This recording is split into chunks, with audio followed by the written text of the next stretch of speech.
UPPL हानजाया सानदोंमोन जे सिगां समाव थगायबोनो हानायखाय आथिखालावबो थगायनो हागोन होनना नाथाय रायजो राजाफ्रा जाम्बा जाम्बि नङा जे बिसोरजों थगायना दोनजानो बेनिखायनो बे थगायनायखौ बुजिजोबखानानै रायजो राजाफ्रा UPPLनो रावबो भट होला UPPLआ बेखौनो सानदोंमोन जे थगायजागोन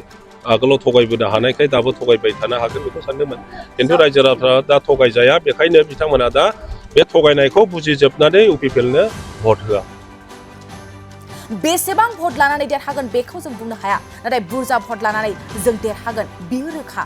UPPLनि दैदेनगिरि बिथांमोना जोंनि BPF हानजाखौ गोबां बायदि बायदि खोथा बुंबोनाय नाथाय बिथांमोना जे गावसोरनो बे 3 बोसोराव गोदान फरायसालि गोदान हस्पिटाल गोदान लामा गोदान इरिगेसन आरो गोदान हाथाय बाजार जेबोखौनो BTCनि रायजो राजाफोरनो बानायनानै एबा मावनानै होनो हायासै आरो बिथांमोना बुंबाय थादों जे BPFआ थांनाय 17 बोसोराव जेबो मावाखै होनना बेनिखायनो बेफोरखौ बरनायनानै एबा कम्पेयार खालामनानै रायजो राजाफ्रा नुबाय जे दिनैसिम UPPLनि सरकारा जेबो खामानिखौनो मावनो हायाखै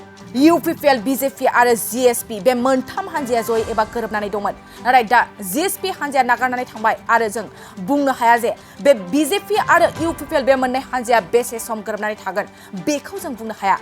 बेफोर बाथ्राया जों बुंनाय नङा बेफोर बाथ्राखौ BPFनि बिजाथि महरै फोसावजानाय खाम्फा बरगयारि बिथाङा खौरांगिरिनि सिगाङाव बुङो बिथां खाम्फा बरगयारि बिथाङा खौरांगिरिनि सिगाङाव मा बाथ्रा फोरमायखो फै जों आबुङै मिथिना लानि MP इलेक्शननि केन्डिडेट बासिबाय आरो बेनि थाखाय आङो जोंनि BPFनि आफादगिरि मानगेन्द्र हाग्रामा महिलारि आरो BPFनि साफ्रोमबो सेनियर लिडारमोन जेनेबा आब' प्रमिला रानी ब्रह्म रिहन दैमारि जाहा MLA सरन बर' रबिराम नार्जारि आरो जोंनि MCLA EM गासिबखौबो बिथांमोनखौ आङो धन्यबाद होयो आरो जोंनि देरहानाया निश्चित बयबो रायजो राजाफ्रा दा माब्ला इलेक्शन जायो बेखौल' नेगासिनो दङ आरो बेखायनो जोंनि देरहानाया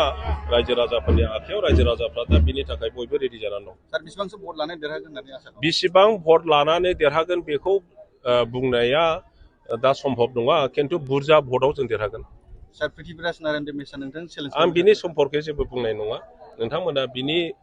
रलखौ नुलांबाय थागोन सार MP बिसायख'थिनि उनाव BPFखौ जिर' जादों थांगासिनो दं होननानै UPPLनि दैदेनगिरिफ्रा बुङो बिथांमोनाथ' जोबोद बेबायदि खोथा बुंगासिनो दं खिन्थु रायजो राजा बिथांमोननि जि खामानि मावनाय आगोलाव जि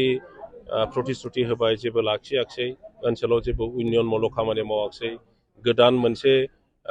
स्कुल कलेज बानायाखिसै गोदान हस्पिटाल बानायाखिसै गोदान लामा बानायाखिसै गोदान इरिगेसन बानायाखिसै गोदान हाथाय बाजार बानायाखिसै माने BTCआव रायजो राजाफोरनो जि नांगौ बे बुस्थुफोरखौ बे 3.5 बोसोराव बिथांमोना जेबो मावाखिसै आरो बुंबाय थादों जे BPFआ 17 बोसोराव जेबो मावाखै दा बेखायनो बेफोरखौ बरनायनानै बेफोरखौ कम्पेयार खालामनानै रायजो राजाफ्रा नुबाय बे नङा जे BTCआव मेगन गुनु मानसि गैया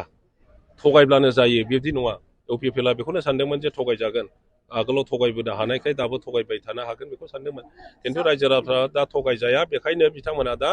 बे थगायनायखौ बुजिजोबनानै UPPLनो भट होआ सार क'क्राझार लकसभा बिभागनिफ्राय कंग्रेसनिफ्राय गौतम मुसाहारि आरो UPPLनिफ्राय एक्जिस्टिं MLA जयन्त बसुमतारी होदों सोर सासे केन्डिडेटजों माने टक्करा जागोन होनना सानो टक्कराथ'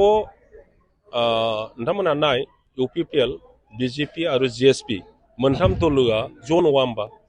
एलायन्स गभर्नमेन्ट दादों BTCआवबो सरकार आसामावबो सरकार आरो बिथांमोननि जि कमन केन्डिडेट UPPLनि केन्डिडेट बेनो जोंनि मा होनना बुंखौ नोंथांमोनहा मा होनदों बेजोंनो जोंहा माने सौदावनाया जागोन खिन्थु जों दा नुदों बे मोनथाम पार्टिनि गेजेराव मोनसे पार्टिया इतिमध्य नागारनानै थांबाय GSPआ खारन नबसरनिया गावनो केन्डिडेट होगोन होननानै डिक्लेयार खालामखाबाय मोनसे पार्टि गैला दा खालि BJP आरो UPPLल'सै आरो जों बुंनो हाया बिथांमोननि बे खौसेथिया बेसे गोलाव थांगोन सारा देरहाखांनायनि उनाव गिबि हिसाबै मा खामानिखौ मावगोन सार गिबि हिसाबै मा मावगोन बे नङा जोंहा मोनथाम एजेन्डा दङ BTCआव सान्थि प्रतिष्ठा खालामनाय BTCआव रायजो जानाय मोनफ्रोमबो जाति गस्ति धर्मालम्बीखौ राजनैतिक भाबै सामाजिक भाबै बयखौबो खौसे लाखिनाय आरो बयखौबो ज' खालामनानै ओनसोलाव जौगानाय लाबोनाय बयनोबो समान जौगानाय लाबोनाय बेनो जोंनि मोनथाम उद्देश्य बेखौनो मावगोन सार UPPLआ अन्थाइ खाम्फा गायसनगासिनो दं बेथ' नोंथांमोन बुंनाय बायदि खोथायाथ' नंगौ अन्थाइ खाम्फा गायगासिनो दङ हयथ' दिनैनिफ्राय गायनो हानाय नंला खोमा दायो जिहेतु डिक्लेयार खालामसिगोन नटिफिकेसन होसिगोन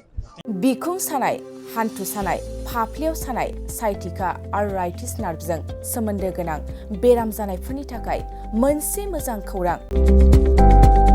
बङाइगावआव थानाय यामाहा श'रुमनि साखाथियाव थानाय रे मेडिकस बरफारायाव फैगौ 19 खालार मंगलबारखालि डक्टर शम्भु कुमार सिंहआ फुंबिलिनि 10 रिंगानिफ्राय 5 रिंगासिम बेसेन नाङै सावस्रि सिबिथाय बादायाव नुजाथिफैगोन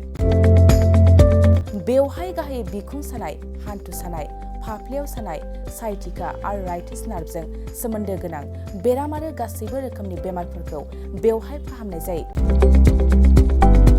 रेबथुम एबा मुं थिसननो थाखाय 100 रां लानाय जागोन गोबां मिथिनो थाखाय 9954341429 आरो 7002153489 बे नाम्बाराव सुलाद लानो हागोन